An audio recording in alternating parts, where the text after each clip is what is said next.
Hello, I'm Africa 54 Managing Editor Vincent McCory in for hashtag the U-Word. It's Thursday, March 10th. This is Africa 54.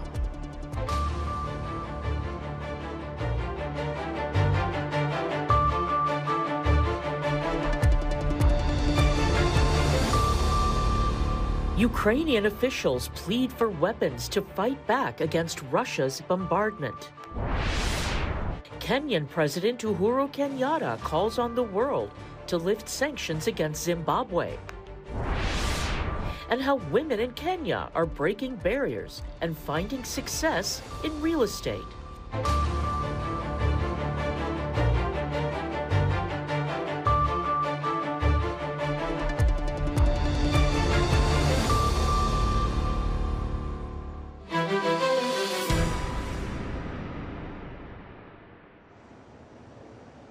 As Russian airstrikes and heavy shelling batter Ukrainian cities, the Ukrainian and Russian foreign ministers failed to make any progress during 90-minute talks in Turkey Thursday.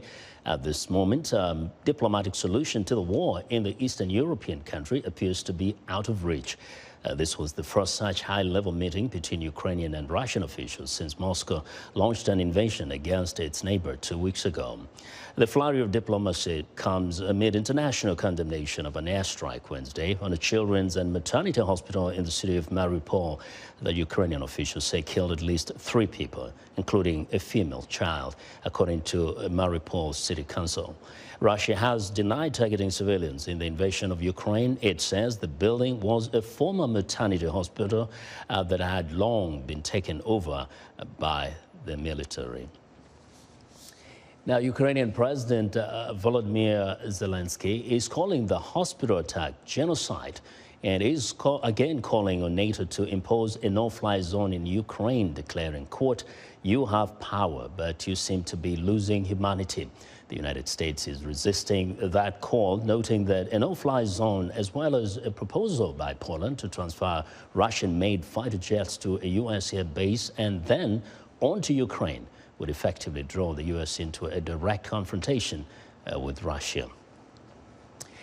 Now, U.S. Vice President Kamala Harris is endorsing calls Thursday from world leaders for an international war crimes investigation into Russia's invasion of Ukraine and its bombing of civilians, including children and pregnant women, at a maternity hospital. Harris reiterated a need for the inquiry before meeting in Warsaw with Polish President Andrzej Duda. For the most up-to-date information out of Ukraine, let's turn to Associated Press correspondent Philip Crowther, who's standing by live in the western city of Lviv. Philip, what's the latest?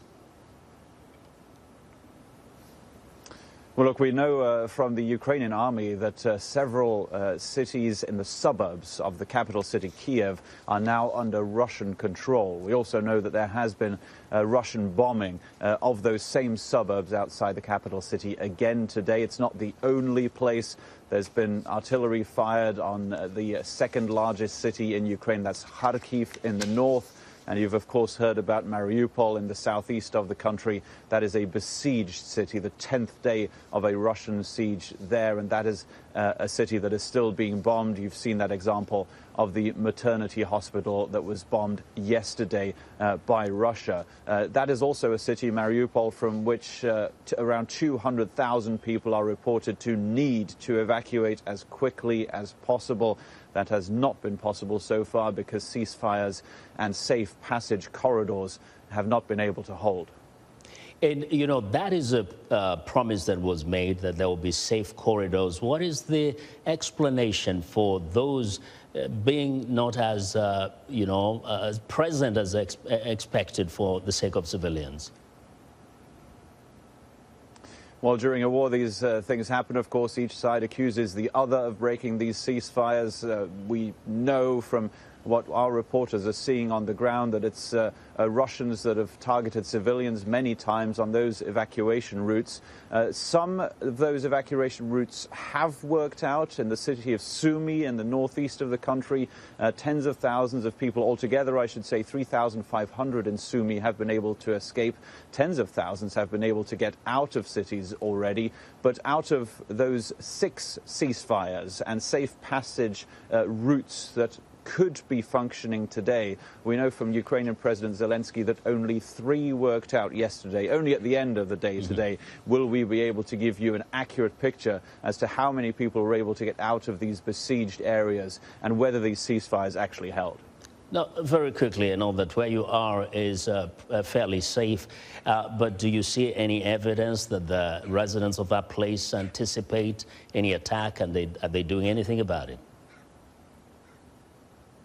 Well, you're right. There haven't been any Russian attacks here since the invasion began 2 weeks ago now. But I can tell you in the city center here of the town of Lviv, some of these sculptures have already been protected. The stained glass on the cathedral has been boarded up. These are some of the preparations you see here. But what we see here more than anything in terms of the impact of the war is the enormous amount of refugees that pass through. The mayor of the city has asked for urgent humanitarian aid and says there are 200,000 refugees here right now. That's on top of a population of 700,000, at least before the Russian invasion began. There are fraught scenes here at the train station, people arriving from other very dangerous parts of the country, and then, of course, wanting to move on abroad to Poland is where most of them go. Yeah. Well, Philip, thanks a lot. That's Associated Press correspondent Philip Crowther reporting live from Lviv in Ukraine.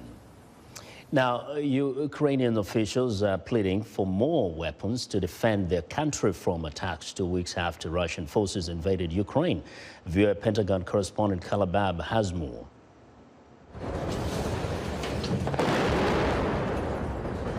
Not even hospitals are safe from airstrikes in Ukraine. This was a children's hospital in the southern port city of Mariupol, the bomb leaving a crater several meters deep. Russian forces surround the city, and rights groups say siege tactics there have left residents without running water or electricity for days. And Russia's relentless bombardment, including of civilians trying to flee, prevents people from safely escaping the hellish conditions that they've created. U.S. Vice President Kamala Harris flew to Poland, where the Pentagon just sent 2 Patriot missile batteries to defend the NATO ally. Ukraine's president has asked allies to establish a no-fly zone and provide more of the Russian-made fighter jets its military uses to protect citizens from Russian attacks. This is about people's lives. We ask you, make a decision faster. Don't shift responsibility. Send us the fighter jets. The U.S. rejected a surprise offer from NATO ally Poland to send all of their MiG-29s to a U.S. base in Germany, calling it, quote, high risk for U.S. pilots to transport them to Ukraine. We need to be careful about every decision we make, that we aren't making the potential for escalation worse.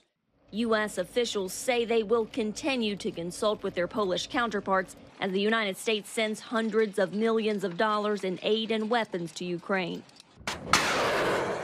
While the Pentagon has said adding aircraft isn't the most effective way to help defend Ukraine's skies, the U.S. has sent Stinger anti-aircraft systems like this one.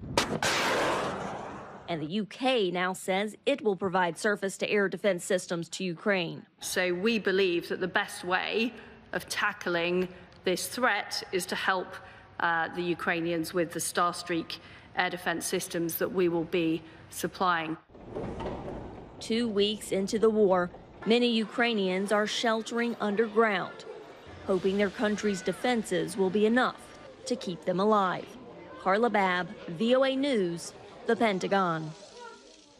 The African Union and various African nations have reacted to Russia's invasion of Ukraine. However, some people across the continent are wondering about the effectiveness of Africa's voice on global geopolitics. For more insight on the situation, I'm joined via Skype by Professor Kweku Nuamah of the School of International Service at American University here in Washington. Professor Nuamah, welcome to Africa 54. Thanks for having me, Vincent. Yes. So now everybody always, especially on the continent, says, okay, the AU has reacted. Some African countries have reacted. So what? What's your thought? Well, I think the reaction has been muted. And usually nuance is a good thing. But not now. A moment like this requires the kind of moral clarity that we saw from Kenya's ambassador to the United Nations, for example.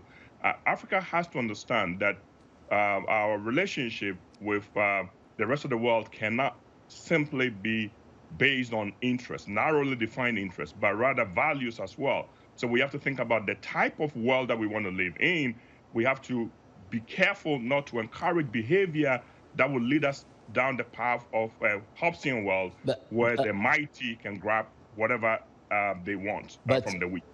So, Professor C, if you look at how the reaction was, for example, during the vote, it tells you a lot about Russia's involvement in Africa and its linkages with individual African countries. So how can they react appropriately and at the same time maintain those important relationships?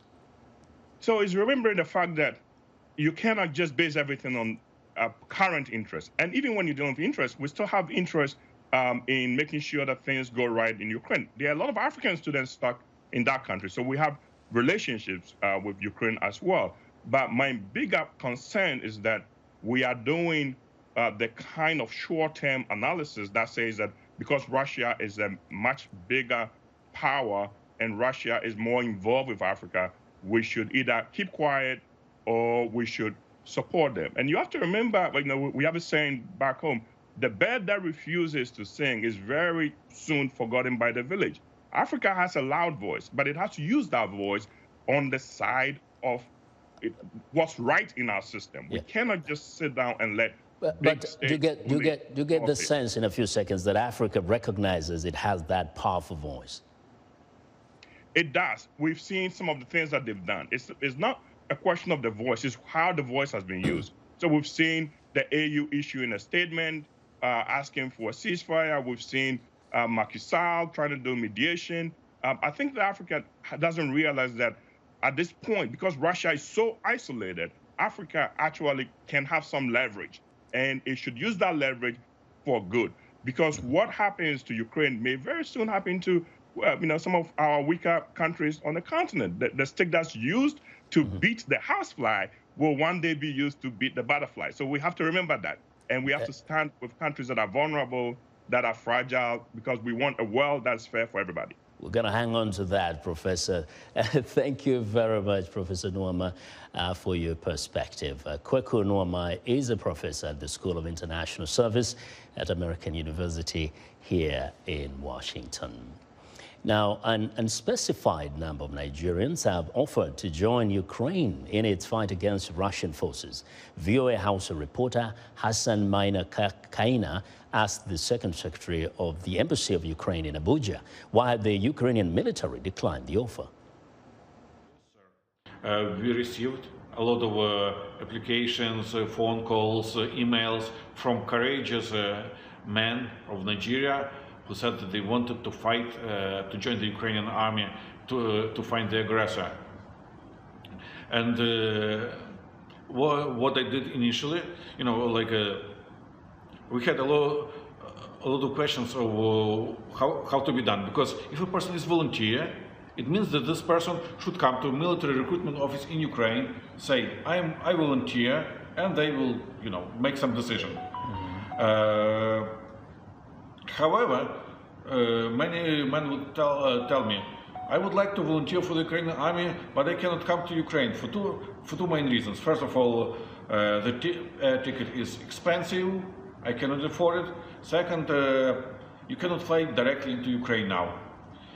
In order to get to the territory of Ukraine, you should fly to the border, to some country which borders Ukraine, and these are countries of European Union like Poland, Hungary, Romania, Slovakia.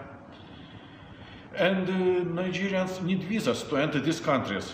So I was asked if Ukrainian government would find any solution for them to be transited from the airports of these countries to the territory of Ukraine. So I made lists of these people who said they want to volunteer, and as well as their questions, and transferred them to the Ukrainian government. Today, I received the answer from the Ukrainian government that the Ukrainian government decided not to invite volunteers. Well, that was Bohdan Zoltis, Second Secretary of the Embassy of Ukraine in Abuja, speaking to VOA Hausa reporter Hassan Maina Kaina. Now to East Africa, Kenyan President Uhuru Kenyatta is calling for international sanctions imposed on Zimbabwe to be lifted. President Kenyatta made the comments Wednesday as Zimbabwean President Emmerson Mnangagwa visited Nairobi. Mnangagwa is alleging that his government is being punished for the land reform program under the late President Robert Mugabe, which displaced white commercial farmers. Sanctions were imposed in 2003 by the US, UK, and other Western nations in response to human rights abuses and alleged election rigging during the reign of Mugabe. Continue with our support of Zimbabwe against the illegal sanctions that have been imposed on that country and continue to cause undue problems, issues, and trouble for the people of Zimbabwe. And this we consider to be unfair, for these hardships are artificially created, and we continue to call on the international community to remove these illegal sanctions. Well, President Emmerson Mnangagwa thanked Kenyatta for the support and solidarity with Zimbabwe in the call for the unconditional removal of the sanctions. Now, we're excited to hear what you think about Africa 54. Join the discussion on Facebook. The address is Africa 54. We're also streaming our broadcast live on Facebook. Please watch and share our show with your friends. Be sure to join us Friday for our entertainment report as we highlight the One Beat program in Nigeria. Still to come, the latest in Basketball Africa League highlights.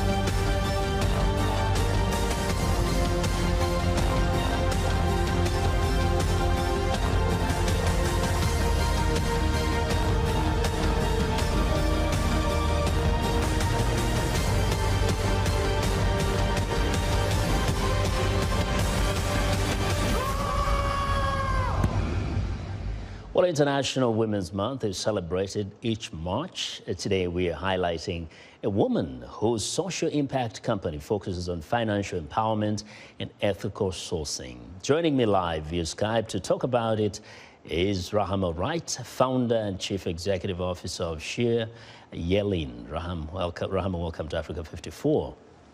Thank you for having me. It's good to be back again. Well, it's amazing to see you. You have for sure done some amazing things on the job that you set out to do many years ago. But the most important thing is that this job, whatever you're doing, has been really adding value not only to the product of the African soil, but also to the woman of the African descent, especially in Ghana. Tell us a little more about how you have used your product, shea butter, and the programs that you have on the ground to really empower the women and dignify them in Ghana especially.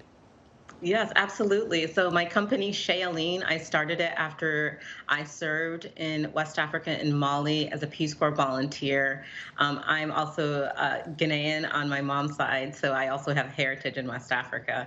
And I've always been interested in women's issues. I've always been interested in learning more about how to connect the dots between what happens locally in rural African communities and how that translates to global markets. And so when I lived in the community community and saw a lot of issues around women and their ability to bring pure plant-based shea butter products to market, I decided to launch Shailene as a way to be that connector. And what we do is we organize cooperatives, we provide women with access to capital, access to production equipment, and we give them the tools to transform a raw material into a value-added product that we then connect to U.S. markets. We sell our products through Whole Foods, Macy's, MGM, our website, and Amazon. And by doing this, we increase women's income 5 times their country's minimum wage. And that's what gets me excited, because we know when we increase the ability for women to make money, we're creating impact in the entire community. And actually, that is commendable. Have you seen or heard about how that has influenced others who are engaging such women or working with such women on the ground? Yeah, when I launched Shailene in 2005, it was very rare to hear any shea brand discussing financial impact in the lives of women. Now, fast forward 15 plus years later, I think it's very hard for anyone to work in the shea industry and not talk about how their products are impacting women. And I think for me, Shailene is a small but mighty brand, but we've certainly been the leader in really opening up that conversation and holding other brands accountable to how they also source their raw materials. Well, very commendable, and we wish you all the best in everything else that you've set out to do ahead of you. That's Rahama Wright, who is the founder and chief executive officer of Shailene.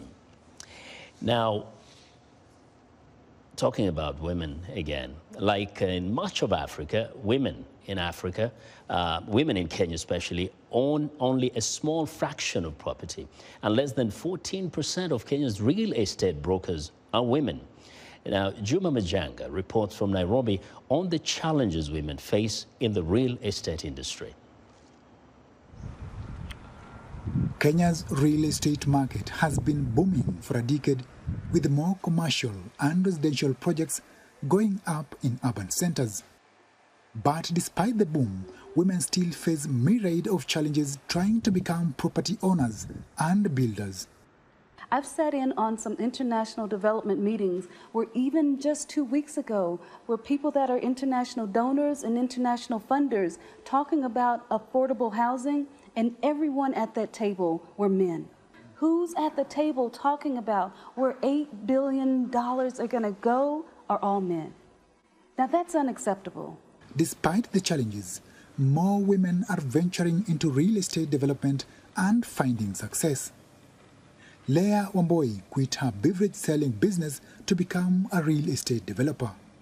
Today, she has built over 200 homes in the Nairobi metropolitan area, though she and other women still face multiple challenges in this male-dominated business.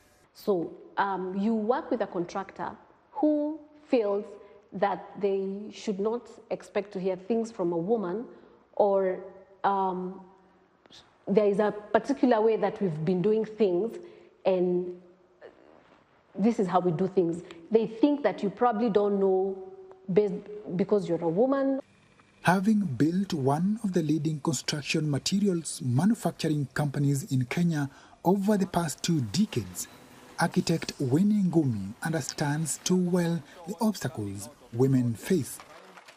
Even today, when I represent the company, say we are seeking a financial facility, we are trying to get a loan, I do face bias.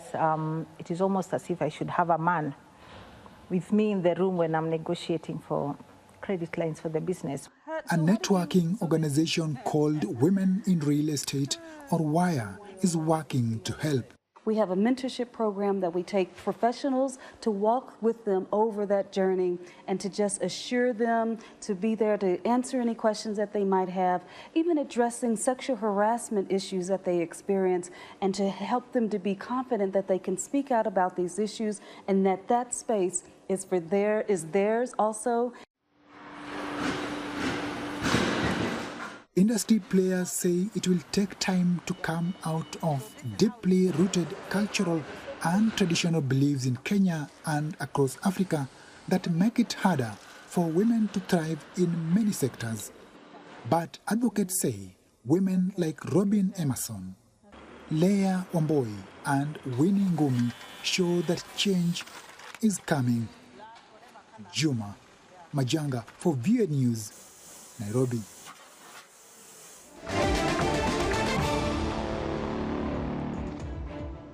On to some sports now. Rwanda's Energy Group scored another win, this time against Sedu Legacy Athletic Club of Guinea, with a final score of 83-81. Also, Venstoglin over Saleh Morocco scored 34 points to give his team a 95-84 win over Ferro Vilario de Beira of Mozambique to keep the Moroccans' hopes alive in the Sahara Conference of the Basketball Africa League in Dakar Wednesday. Viewers, Jackson Vunganya has the highlights. Anthony Miller Jr. of Slack finds the basket for 2 points as the game is underway in the first quarter. Mbaye makes a 100 dunk to cut Slack's lead to 2. Of course, and how about that? Rwanda's Kaji assists Walker, who gets 2 points to tie the score at the half. Regan Shobozwa finds Thomas Jr. for 2 to keep up their lead. Try and get his shot in. Oh, beautiful. Shobozwa does it again with another assist to Thomas Jr. to tie the game at the end of the third. Long range shot! Drained by Thomas Jr. With 3 minutes to go, Thomas Jr. makes a 3, extending Rwanda's lead to 4. Response, Thomas Jr. With just 16 seconds left, Reg loses the ball to Slack, with Obekpa running down the court for a pass to Fofana, who gets it back to Obekpa to score, putting them in the lead by 1. It was down to the wire with 4 seconds left. Thomas Jr. finds Shobozwa, who nails a 3-pointer, making Rwanda the champions of this game. That's what it means to them! Oh my word! Absolutely remarkable how to win a game. A 3-pointer missed by Biera saw Stoglin race across the court to open the score in the first quarter. Nothing. You can just see how fast they quickly. A pass from Massa sets up Kuriachi for a 3-pointer to keep Saleh ahead. Usher either will get her thoughts about that fine 3-pointer from out wide. Usher. Biera's Kennedy hits a 3 from the corner after a pass from Wansu to cut into Saleh's lead. And that is the way to do it. Wansu gets on the scoreboard again to stay within 5 points in the waning minutes of the first quarter. Van Stoglin hits another 3-point from top of the key. Oh my word! A steal by Kennedy ends up with a dunk by Wansu, giving Biera a brief lead early in the third quarter. Opportunity dunks! Stoglin drives through for a layup to keep Saleh close. Stoglin catches a rebound off Biera miss to score another layup on the other side to keep the game tight in the fourth quarter. Well, he gets the bucket, look at that! Bukichu scores a long 3 after a pass from Stoglin to give Saleh a 7-point lead late in the fourth. Another 3 from Bukichu from the top of the key assures Saleh their first win in the conference, 95-84 final score.